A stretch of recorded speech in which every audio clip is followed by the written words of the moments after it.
උන්වහන්සේගේ දුක් විඳීම, උන්වහන්සේගේ මරණය සහ උත්ථානය කොහොමද යූදස්ට බලපෑමක් කළේ? යූදස් ගැන කතා කරද්දී ඔබ දන්නවා සුමාරගේ පොත්වල විශේෂයෙන් එක පදයක් ඔබට මම කියන්න කැමතියි. මාර්කස් 3:19 අපොස්තුලවරු 12 දෙනා එහෙම නැත්නම් ප්‍රධාන ගෝලයන්ව තෝරගatti. ඒ තෝරගත්තු ගෝලයා අතර හිටියා ප්‍රධානම කෙනෙක් තමයි යූදස් කියලා කියන්නේ. උන්වහන්සේ තෝරගත්තා ප්‍රධානම නායකයෙක්. ඔබ කීදෙනෙක් විශ්වාස කරනවද උන්වහන්සේ තෝරගත්තා කියලා? Haleluya. Amen.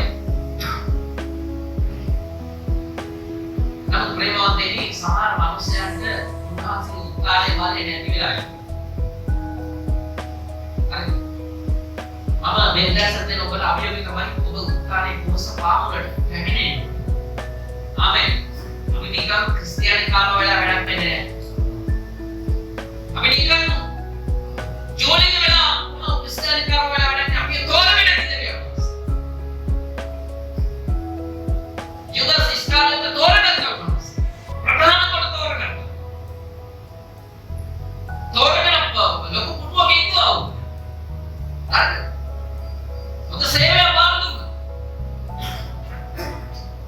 තුනේ ධර්මය අපි දකින්නවා මේ සුමාරාගේ පොත් අපි කියවද්දී. එළි වෙනකන් යාත්‍රා කරලා තෝරගත්තා. හරිද? අපි තෝරගත්තේ උන්වහන්සේ ලොකු මිලයක් කියලා. ළඟින් ඉගෙන ගන්න උන්වහන්සේ ලොකු මිලයක් කියලා තෝරගත්තා. ආමෙන්.